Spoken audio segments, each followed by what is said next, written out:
결국 미국의 경제 호황으로 고금리가 지속되면서 전 세계 국가들은 1990년대 경험했던 외환위기, 국가 부도 사태를 다시 한번 경험하게 되리라고 봅니다. 반갑습니다. 청춘부동산입니다. 최근 미국에서 기준금리를 내리고 우리나라에서도 금리를 인하하니까 환율이 하락한다고 믿으시는 분들이 많으세요. 단편적인 경제 이론상으로는 그 말이 맞지만요. 현재 경제 상황을 고려했을 때는 전혀 맞지 않을 겁니다. 환율은 다시 오르고 있고요. 특히 이번에 기획부 장관의 환율 1,400원, 뉴노멀 시대에 대한 게 이슈가 되고 있죠. 그리고 이번에 미국에 조금 문제가 있습니다. 매월 미국에 채권을 판매하는데 10월 10일 미국채 10년물 입찰 금리가 4.066%로 9월 달에 비해서 높게 상승했어요. 투자자들이 미국채를 사지 않으면서 높은 금리를 얻게 되었다? 저는 현재 달러가 부족하거나 시장에서 예상한 것보다 미국의 경제가 더 좋다거나 저는 둘 다라고 보고 있거든요. 미국의 경제는 너무나도 좋은데다가 연준의 대차 대조표를 보면은 지속적으로 유동성을 줄이고 있는 모습을 확인할 수가 있습니다. 그래서 이번에 미국의 금리 인하 확률이 갑자기 확 늘어났죠. 중요한 거는 이 금리 인하가 미국을 위한 금리 인하, 유동성 공급이 되는 거예요. 미국의 지속적인 경제 성장을 위한 그 골디락스를 위한 금리 조절이 되는 겁니다. 결국 미국의 경제 호황으로 고금리가 지속되면서 전 세계 국가들은 1990년대 경험했던 외환위기, 국가 부도 사태를 다시 한번 경험하게 되리라고 봅니다. 늘 이야기하지만 달러 계속 사 모으세요. 실제 1990년대 외환위기를 보면요. 1990년대 초반에 일본의 버블 붕괴, 1992년에 러시아의 모라토리움처럼 1995년도에 아시안 외환위기, 97년에 우리나라의 IMF까지. 그 시절 미국의 금리를 보면은 1994년부터 금리를 인상해서 2001년 IT 버블 붕괴까지 고금리를 지속합니다. 전 세계에 흩어져 있던 달러를 미국이 다시 흡수하던 시기라고 보시면 되세요. 그러면은 다른 국가들에게 달러가 부족해지면서 그래서 외환 위기가 오게 되는 거죠. 그리고 최근 미국 금리를 보면요. 2022년 이후부터 금리를 인상해서 5%대 금리를 지속적으로 유지하고 있죠. 과거보다 대출이 훨씬 더 많아진 시점에서 미국의 고금리는 전 세계 국가와 기업들을 부도, 파산하게 할 수 있습니다. 그리고 이런 붕괴를 막기 위해서 신흥국들은 자국의 돈을 풀어서 인플레이션을 발생시키면서 부동산 가격만 급등시키고 있죠. 국민들의 소득은 따라주지 않으니까 결국 물가는 급등, 경제는 안 좋아지는 스태그플레이션이 올 수가 있습니다. 그래서 제가 부동산은 터지기 전까지는 계속 오를 거라고 보는 이유예요. 내년에도 우리나라에서 부동산 정책 대출만 50조 원 푼다고 하고 있죠. 미국의 경제는 호황이고 고금리 유지하는데 우리나라는 저금리에 돈을 풀고 있으니까 환율은 계속 급등을 하는 거죠. 며칠 전에 최상목 기획부 장관이 환율 1,400원, 뉴노멀 시대라고 이야기를 했다라는 그런 기사가 나왔는데 기재부에서는 그런 말 한 적이 없다고 선을 그었죠.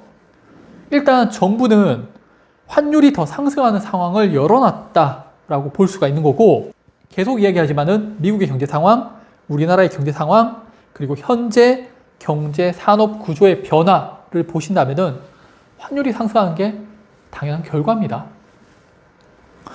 미국채 10년물 금리를 보면은 하반기 들어서 금리가 하락을 하다가 최근 들어서 다시 금리가 상승하고 있죠. 그런데 우리나라 미국채 10년물 금리를 보면요. 하락하고 나서 금리가 오르지 않고 있죠. 계속 저금리를 유지하겠다는 거예요. 돈 풀겠다는 겁니다. 그러면은 경제 규모가 훨씬 크고 돈도 잘 벌고 금리까지 더 많이 주는 미국채하고 우리나라 채권하고 비교하게 되면은 투자자들은 어떤 채권 매수하실 건가요? 당연히 미국이죠. 우리나라 국민들도 좀 똑똑하신 분들은 벌써 미국채 사 모으고 있잖아요. 현재 대한민국의 정부는 돈이 계속 필요하니까 국민들한테 국채를 팔고 있는 그런 실정이죠. 근데 실제적으로 미국채가 훨씬 더 많은 수익을 주고 있습니다. 환율이 하락하고 우리나라에 외국인들이 투자를 하기 위해서는 금리 인상이 필요하죠. 근데 정부에서 못하고 있습니다. 우리나라의 가계부채는 계속 상승하고 있고요. 불과 몇 년 전에 부동산이 급등하는 모습을 전 국민이 다 봤잖아요. 그래서 지금 돈 좀 풀어주니까 바로 연끌해가지고 부동산 가격들이 급등하고 있죠. 정부에서는 부동산으로 돈을 벌 수 없다라는 그런 시그널을 확실하게 줘야 돼요. 그러기 위해서는 금리 인상이 필요한데, 금리 인상에서 가계부채 무너지게 되면은 부동산 시장 다 무너지게 되면은 바로 정권 교체이기 때문에 못하는 거죠. 자, 그럼 미국의 금리가 내려서 돈을 풀 때까지 우리나라가 버텨야 되는데, 미국의 경제는 다시 이야기하지만 호황입니다. 주간 실업자 수당인데 최근 수치는 몇 달 전 수준으로 내려갔어요. 지난번에 파월이 0.5% 금리 인하할 때 실업률 가지고 이야기했었잖아요. 주간 실업수당이 너무 높다라고. 그런데 다시 실업자가 줄어들고 있다는 겁니다. 그리고 실업률 4.1%가 높다라고 알고 있는데, 그 미국의 수십 년간 데이터를 보면요, 하단에 가까운 것을 볼 수가 있죠. 미국에서 지금 현재 경제가 엄청나게 좋다라는 의미입니다. 자, 미국의 고금리가 무서운 게요, 과거 미국은 2차 대전 이후에 마샬 플랜이라는 걸 했어요. 그래서 독일한테 돈을 빌려주고 일본한테 돈을 빌려줘서 국가 산업 재건을 도왔죠. 한국 전쟁 이후에 우리나라에도 원조를 해가지고 대한민국의 국가 발전에 도와줬습니다. 돈을 무상으로 빌려주고 그 국가의 제품을 수입해주는 방식을 썼어요. 과거에는 그 달러를 이용해서 소비를 했다면은 이제는 미국 내에서 생산과 소비를 함께하는 방식으로 바뀌게 되는 겁니다.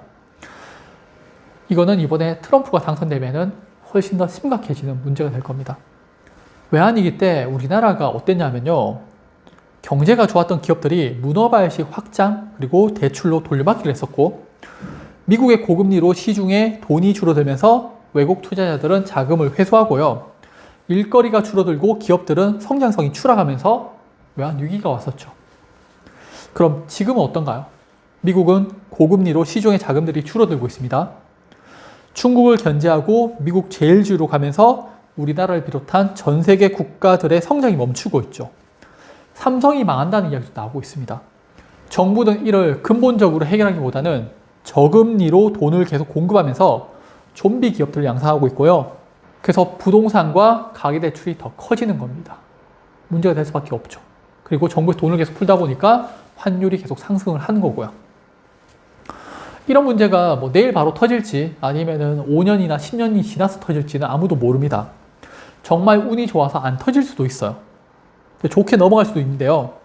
하지만 대한민국이 가지고 있는 이 문제점은요, 환율에 고스란히 반영되고 있다는 거 아셔야 됩니다. 네, 그럼 오늘 영상 또 봐주셔서 감사하고 또 다음번에 다른 영상으로 찾아뵙도록 하겠습니다. 감사합니다.